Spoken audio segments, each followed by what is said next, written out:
hijos de Israel clamábamos al Señor. Sana, sana, al hijo de David.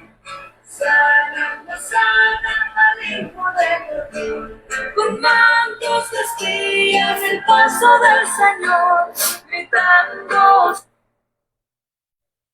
Buenas tardes, muchísimas bendiciones. Hoy con una microtransmisión del tiempo, de la fecha, en aras de alguna manera ser bendecido a través de este tema. Así es que bienvenido y gracias por apoyar este espacio. Hoy el tema, como lo he estado anunciando, Domingo de Ramos, origen y razón. Permítame leer en el libro El Evangelio según San Marcos, en el capítulo 11, versículo 11 al capítulo 11, versículo 1 al versículo 11. La palabra del Señor dice: cuando se acercaban a Jerusalén, junto a Betfagé y a Betania, frente al monte de los olivos, Jesús envió dos de sus discípulos y les dijo: id a la aldea que está enfrente de vosotros, y luego que entréis en ella hallaréis un pollino atado, en el cual ningún hombre ha montado. Desatadlo y traedlo. Y si alguien os dijere: ¿por qué haces esto?, decid que el Señor lo necesita y que luego lo devolverá. Fueron y hallaron el pollino atado fuera a la puerta en el recodo del camino y lo desataron. Y uno de los que estaban allí le dijeron: ¿qué hacéis desatando el pollino? Ellos entonces le dijeron como Jesús había mandado y lo dejaron. Y trajeron el pollino a Jesús y echaron sobre él sus mantos y se sentó sobre él. También muchos tendían sus mantos por el camino y otros cortaban ramas de los árboles y las tendían por el camino. Y los que iban delante y los que venían detrás daban voces diciendo: Hosana, bendito el que viene en el nombre del Señor. Bendito el reino de nuestro padre David que viene. Hosana en las alturas. Y entró Jesús en Jerusalén y en el templo, y habiendo mirado alrededor todas las cosas, como ya anochecía, se fue a Betania con los 12.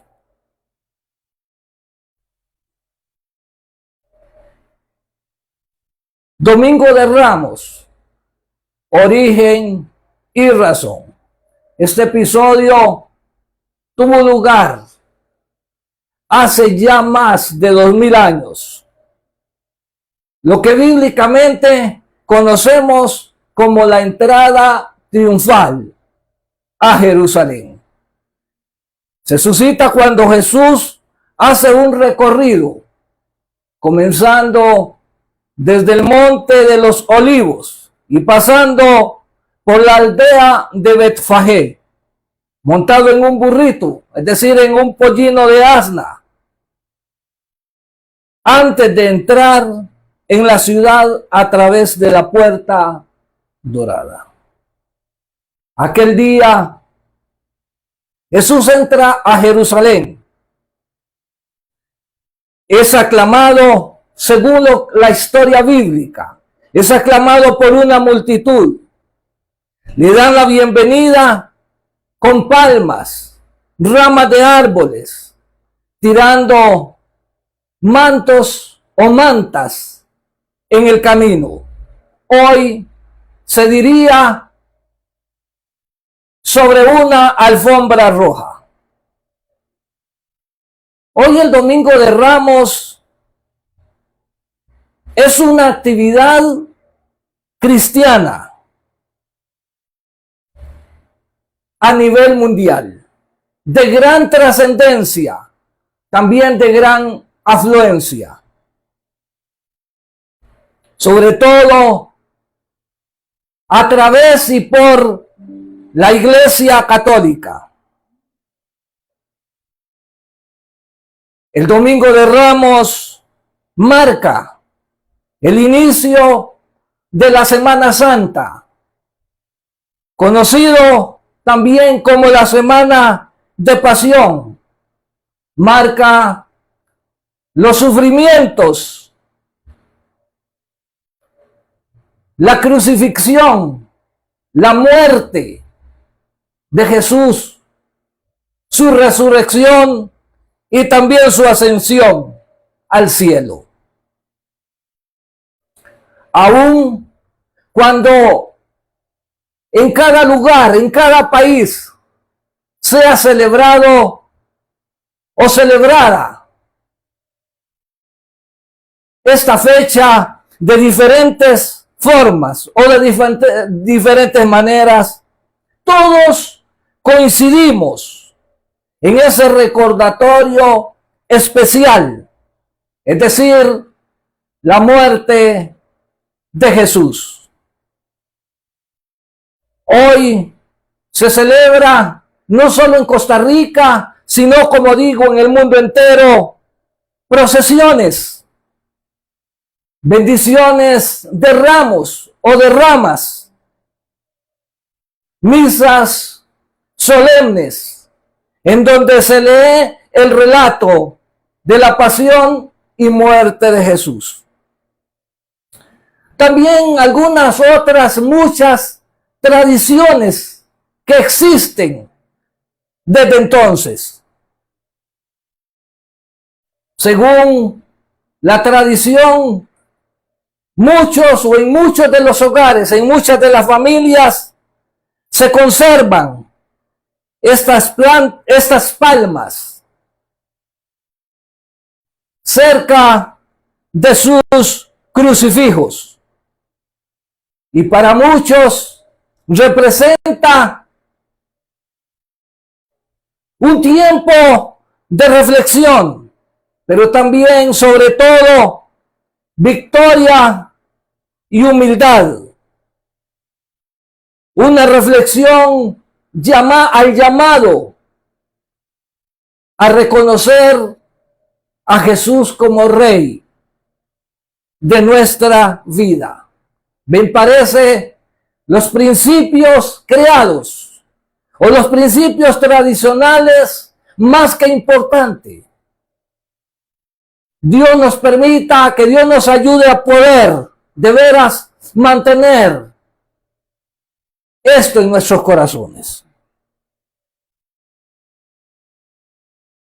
Por ejemplo, como digo, en muchos lugares, en muchos países se celebra el Domingo de Ramos o este día de muchas maneras. Estaba viendo cómo se celebra en algunos lugares. Yo sé que seguiríamos hablando de la celebración en cada país del mundo. Por ejemplo, en España dice que hay procesiones solemnes, hay bendición de palmas, hay estrenos, colocación de palmas en los balcones. En México, ¿cómo se celebra? Procesiones tradicionales, bendición de palmas, ventas de palmas tejidas y misa de mayordomía con una participación importante comunitaria. En Guatemala, procesiones con Jesús de la Borriquita, uso de ramas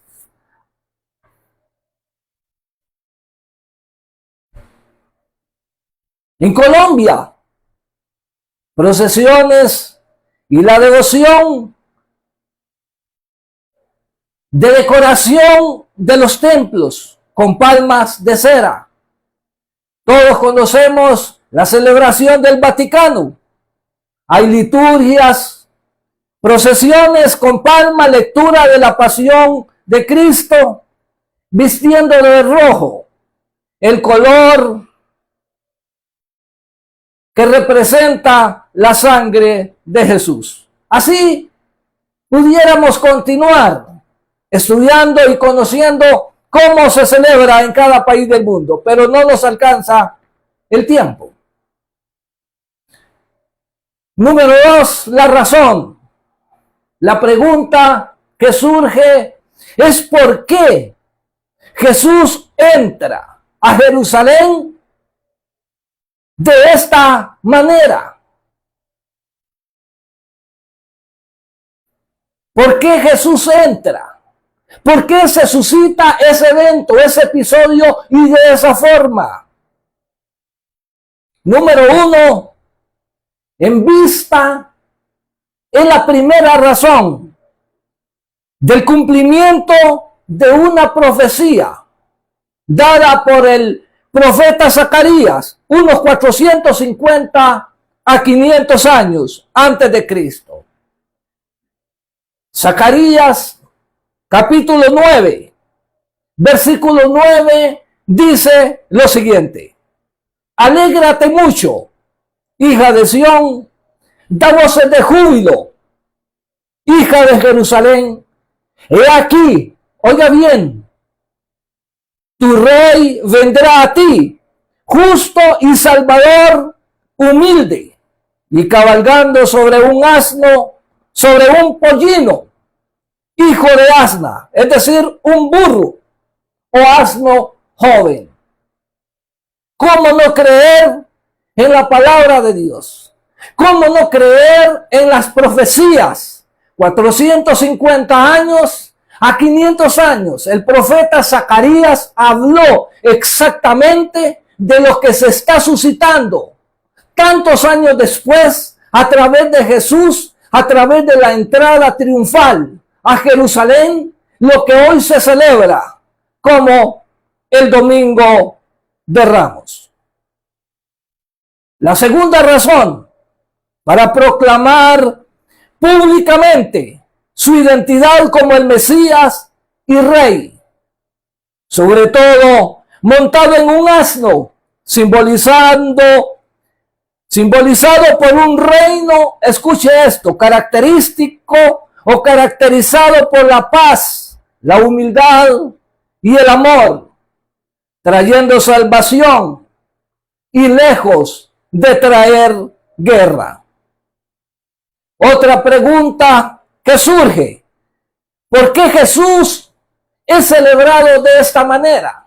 Ya hemos dicho que Él entra a Jerusalén, hace un recorrido desde el monte en los Olivos hasta la Puerta Dorada o hasta el templo de Jerusalén. Pero la pregunta es, ¿por qué Jesús es celebrado? ¿Por qué a Jesús se le da esta forma hermosa de bienvenida? Una forma generosa de darle la bienvenida al templo de Jerusalén. Número uno, este evento lo describen los 4 evangelios. En otras palabras, los evangelios sinópticos. Mateo 21, 1 al 11, Marcos 11, 1 al 11, que es el pasaje que leímos. Lucas 19, 28 al 44 y San Juan 12, 12 al 19. ¿Saben? Todos estos o los 4 evangelios sinópticos nos narran de esta gran celebración. Aunque cambia de algunas pequeñas diferencias de los escritores, sin embargo, nos habla que Jesús entra a Jerusalén y aquella multitud que lo recibe le dan paso, pero antes, celebrando con ramas, con palmas, con ramas de olivo, tendiendo sábanas o mantos en su camino. Pero no solo eso. La Biblia nos habla que esta multitud al unísono dice que gritaban: Hosana al Hijo de David. Bendito el que viene en el nombre del Señor. Hosana en las alturas. Esta, sin duda, Es una exclamación de júbilo, de alabanza, pero también de súplica. Esta palabra Hosana significa sálvanos, te rogamos, salva ahora. En otras palabras, aunque tal vez ahora lo tomemos tradicionalmente y quizás sean las palabras de muchos al unísono en cada procesión, sin embargo, esto denotó aquel día un grito de auxilio. Hoy parece ser un grito de alabanza, pero hace 2000 y resto de años marcó un grito de auxilio, una esperanza del pueblo de Israel de salvación. Razón. ¿Cuál fue la razón para este tipo de celebración donde gritaron Hosana, Hosana, Hosana? Es decir, sálvanos, necesitamos que nos auxilie, necesitamos que nos salve. ¿Cuál fue? ¿O cuál era la situación geopolítica en Palestina? Y que Dios permita que muchos de nuestros amigos de la Iglesia Católica y aún de la Iglesia Cristiana Evangélica, poder conocer el trasfondo de esta historia. Voy a hablar un poquito de la razón geopolítica que estaba viviendo Palestina en aquel momento cuando Jesús entra a Jerusalén. Cuando Jesús entra triunfante en Jerusalén o a Jerusalén al templo, Palestina vivía bajo una intensa ocupación por el Imperio Romano desde el año 63 antes de Cristo. De hecho, todos conocemos la historia cuando Jesús nació en Belén de Judea.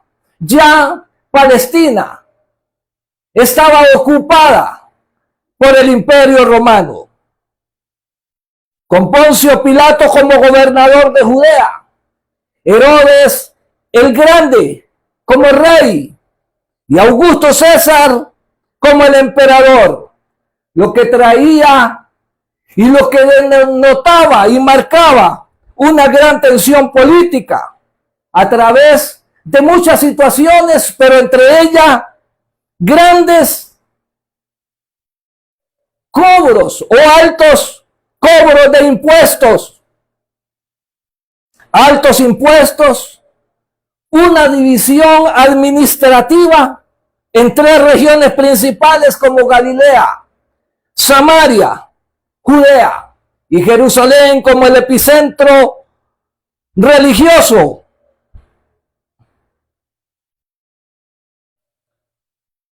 La fuerte presión fiscal traía tanta tensión.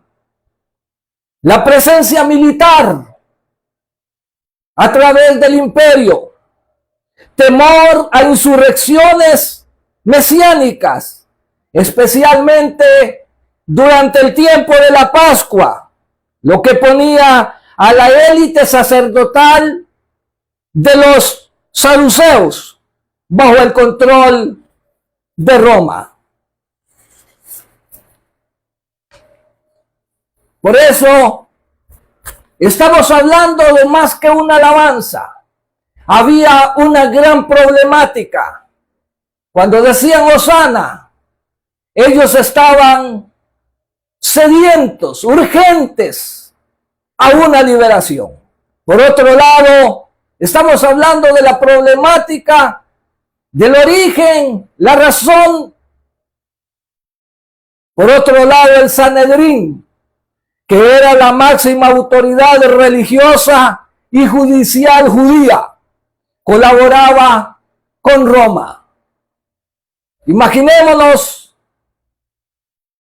que alguien que pueda tomar nuestro país Costa Rica, otra nación, y que desde dentro del interior, gente de la misma, lo que conocemos como paisanos del mismo país, puedan también colaborar con otro imperio, otro gobierno, desbaratando moral, material, moralmente, emocionalmente, el mismo país. Dice por otro lado, el Sanedrín, máxima autoridad religiosa y judicial judía, colaboraba con Roma para mantener el orden, lo que generaba descontento entre los grupos populares que veían a los saduceos como colaboradores aristócratas, es decir, miembros de la nobleza o clase social privilegiada,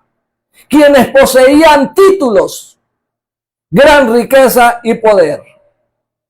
¿Quiénes eran los saduceos?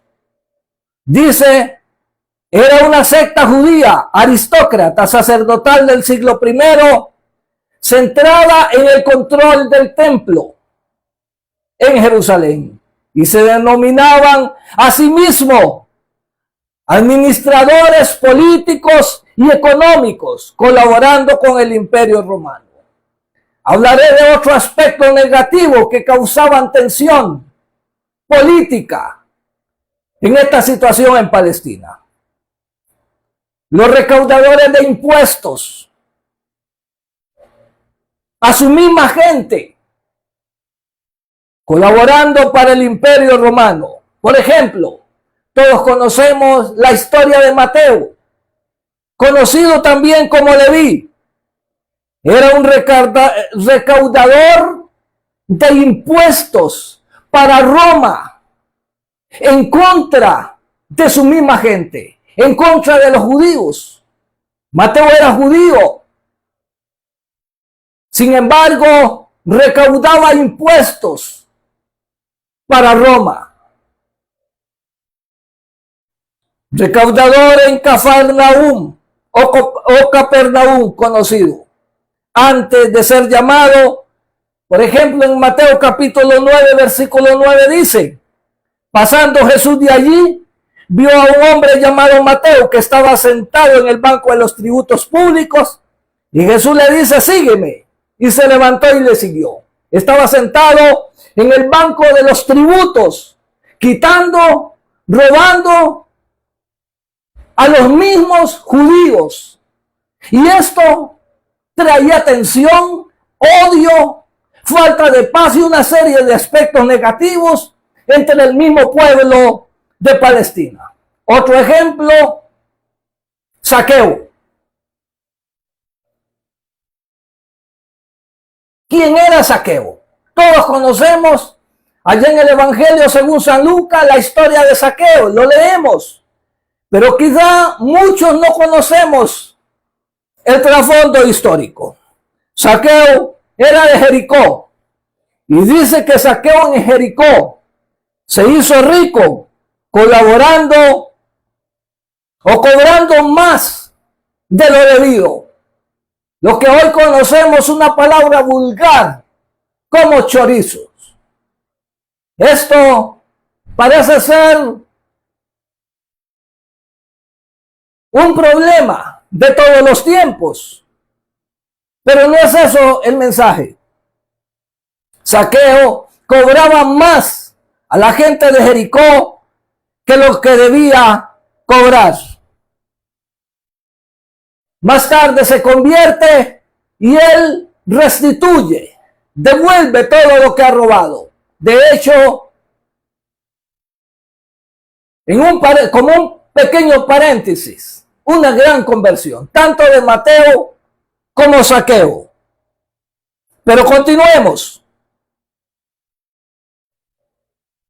Dice, estos cobradores de impuestos eran odiados por los judíos y considerados traidores y pecadores. con razón, cuando Mateo deja el banco de los impuestos y corre tras Jesús.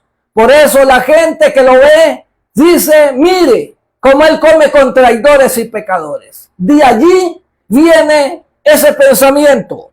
Y así lo consideraban, eran odiados por los mismos judíos, considerados como traidores y pecadores, ya que extorsionaban a sus compatriotas exigiendo pagos excesivos para enriquecer al Imperio Romano. Su colaboración con Roma inhabilitaba social y religiosamente a los judíos. Evitaban asociarse con ellos y el Talmud los declaraba o los clasificaba como ladrones, ya que cobraban impuestos sobre, número uno, escucha esto, sobre la tierra, sobre los bienes, sobre los alimentos, peajes por tránsito, es decir, lo que se conoce hoy como aduanas, etcétera, etcétera.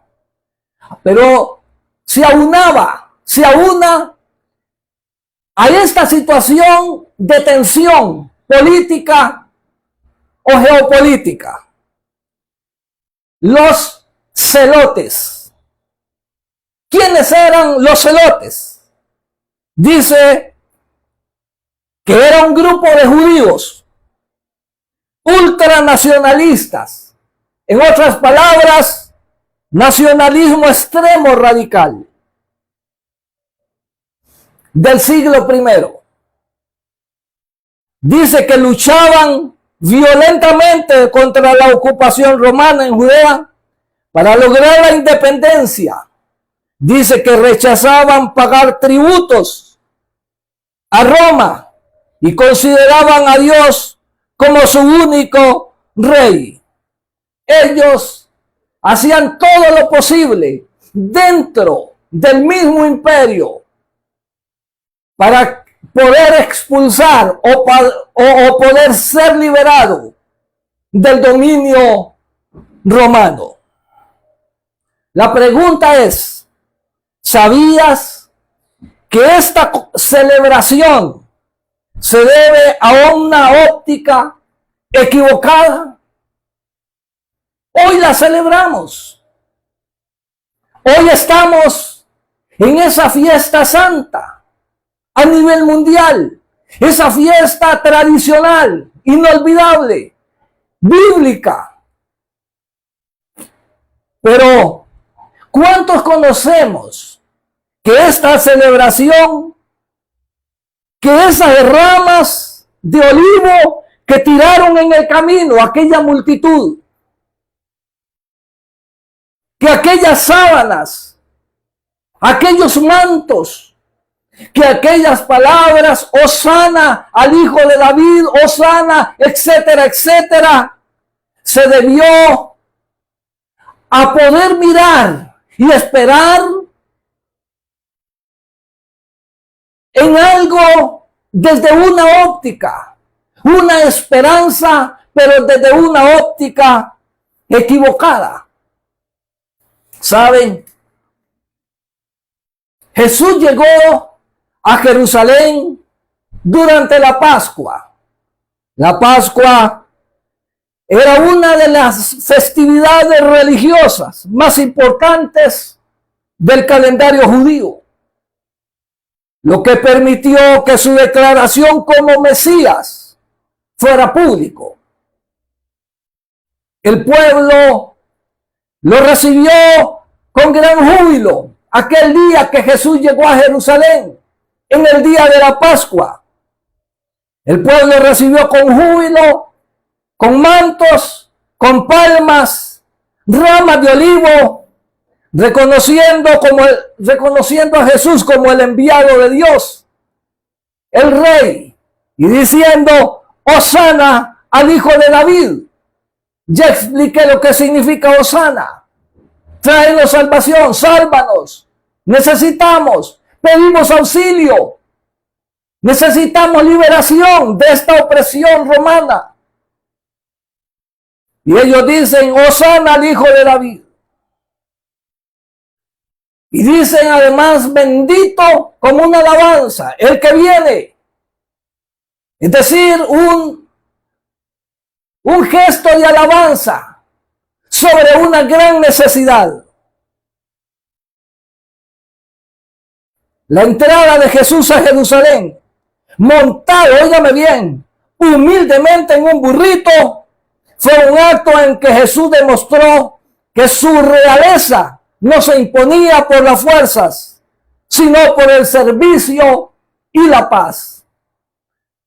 No podemos, sería solamente conjeturas, entrar al pensamiento del pueblo judío, de Palestina, de los altos líderes, de aquellos grandes, de la clase élite judía, que pensaban cuando sabían que tenían delante de ellos una gran necesidad de un libertador, pero un libertador no espiritual, sino un líder de guerra, un hombre de guerra, un rey. De hecho, que esperaban al rey de los judíos.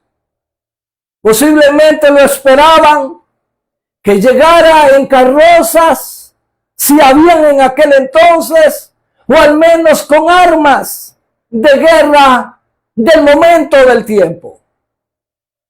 Pero de repente, aquella óptica, aquella perspectiva que ellos tienen, se cambia. Cambia todo el panorama. Y entra Jesús montado sobre un pollino, humildemente, sobre un asno o un burro. Y desde ese momento, Jesús da a entender, Jesús declara que su reino no es un reino de guerra, sino es un reino de amor, de humildad, de paz, de servicio y sobre todo de salvación. Cuando Jesús, ¿qué pasó? ¿Qué pasó cuando Jesús no cumplió las expectativas? Cuando no vieron a un Jesús, a un rey rebelde, envuelto en guerra, en odio. Cuando no encontraron las características en aquel rey que era Jesús mismo, el Mesías, características de guerra y no pacifistas. ¿Qué pasó? ¿Qué pasó por la mente de los grandes? Se dan cuenta que Jesús no cumple las expectativas que ellos tienen, un líder libertador, que los liberara de aquella opresión de Roma. ¿Qué pasó? Tristemente, aquella multitud que gritaron, óigame bien, aquella multitud que al unísono, en un folgorio fuerte, rompiendo casi su alma y su cuerpo, gritaban, Hosana, Hosana al hijo de David, poniendo ramas en el camino, sábanas, dándole una cordial y más que cordial bienvenida. Aquella misma multitud que pusieron ramas y mantos en el camino, minutos después, en el Gólgota. Es increíble, pero es así. En el Gólgota, frente a la cruz de Jesús, frente a Jesús, ellos gritan, crucifícale, crucifícale. Lucas 23:18 nos narra este cambio brusco, nos narra esta situación cruel. Dice, mas toda la multitud dio voces a una, mas toda la multitud. ¿Cuál multitud? Déjeme decirle que era la misma multitud que acaban de darle la bienvenida con palmas, con ramas, diciéndole Hosana al hijo de David, bendito el que viene. Pero ahora en el Gólgota, antes de ser crucificado, dicen,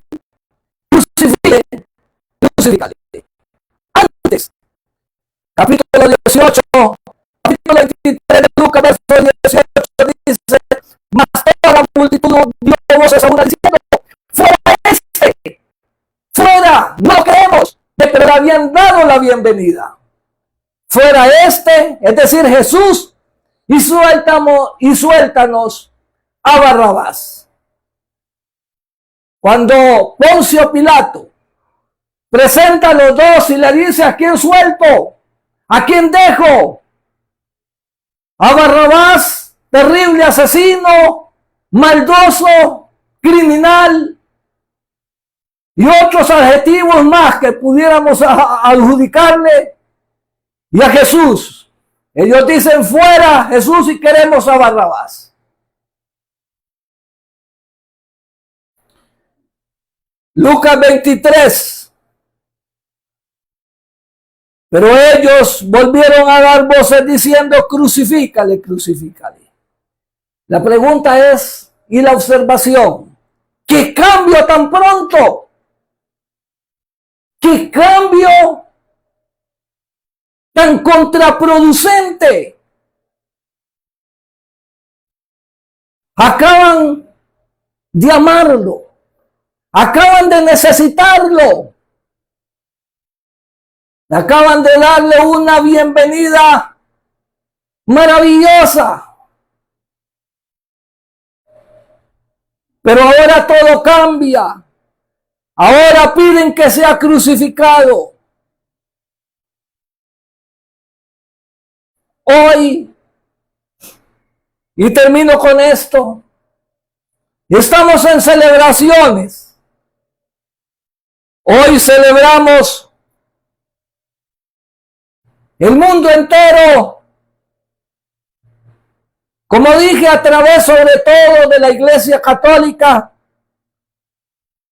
pero muchos que de alguna forma se unen a las celebraciones, sin importar raza, color, creo, de alguna manera se celebra. Celebramos misa, se celebran grandes procesiones en las ciudades, en los barrios, se celebran con ramas, con palmas, se ungen palmas y mantos. Se dice o se reza la palabra Hosana, Hosana. Y se hacen muchas cosas en estas celebraciones. ¿Saben? Todo está bien hasta ahí. Pero de repente cambiamos de actitud.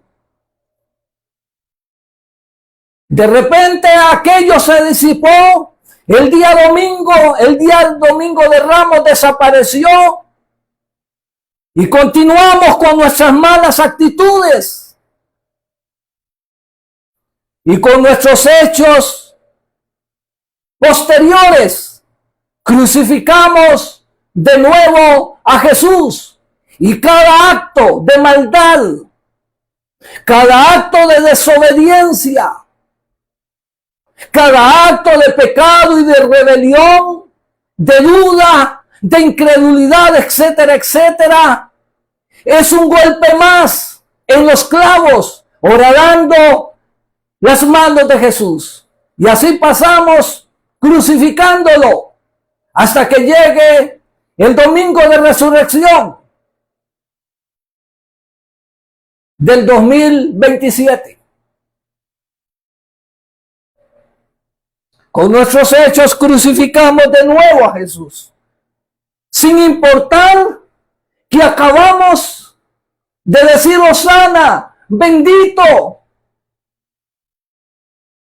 con misas, procesiones y una serie de ritos que podemos hacer. Pero al fin y al cabo parece que eso no sirvió de nada. Parece que eso fue inválido porque pasa el tiempo. Pregunto, ¿desde qué ópticas estás mirando a Jesús? ¿Desde qué óptica? ¿Cuál es la perspectiva que tienes de Jesús? ¿Quién es Jesús para ti? ¿Un mito? ¿Un sueño? ¿Un líder del ayer? ¿Uno que nos ayuda cuando estamos en apuros? Cuando estamos en angustia, cuando nos falta el trabajo, cuando nos falta el dinero, cuando alguien se enferma en la casa, cuando hay diferentes necesidades, cuando perdemos a un ser querido. Es la misma situación de esta multitud. Es la misma situación. Cuando Jesús no cumple lo que nosotros queremos caprichosamente, como aquellos judíos que esperaban un rey guerrero. Y Jesús entra en un reino de paz, de amor, de salvación, pero eso no era importante para ellos. Y muchas veces nosotros actuamos de la misma manera. ¿Saben? Es Jesús tu rey. Es Jesús mi salvador. Es Jesús mi todo. Ese Jesús que entró hace 2000 años desde el monte de los Olivos por la aldea de Betfagé y llegar al templo. Ese Jesús al que tenía una multitud que le dieron la bienvenida. Lo amamos en todo tiempo, cada año, cada mes, cada día, cada hora, cada minuto, cada segundo. Ese es el Jesús desde hace 2000 años, que será rey por siempre, el rey que llene nuestros corazones, el rey de reyes y señor de señores. Déjeme decirle algo, ese es el rey que tengo, ese es el rey que amo y que hoy celebro. Yo celebro el domingo de Ramos. Aquí está en la palabra la entrada triunfal a Jerusalén. ¿Cómo lo celebras? ¿Qué vas a hacer mañana que ya no es domingo de Ramos? ¿Qué vas a hacer mañana lunes, martes, miércoles? ¿Qué vas a hacer después de la Semana Santa? Cada día. Jesús, yo te recomiendo algo. Permite que Jesús llene tu vida, llene tu corazón. No busques ni clames, no digas Hosana, esperando, mirando a Jesús desde otra perspectiva. Entrega tu corazón a Dios para que Él llene tu corazón, llene tu alma y puedas tener una Semana Santa y una posterior semana y días tras días lleno de grandes bendiciones. En espera que este mensaje te pueda edificar, deja un mensaje, comparte esta palabra con aquellos que lo necesitan. Vas a encontrar esta enseñanza en mi página de Facebook, Enseñanza con el Pastor Celín, y en el canal de YouTube, Enseñanza con el Pastor Celín Guido. La vas a encontrar en Facebook Live, de donde estoy transmitiendo en este momento. Bendiciones, cuidémonos en todo aspecto, cuidémonos. Que la paz del Señor nos guíe. Nos veremos en otro momento con un tema también especial como este. Hasta pronto.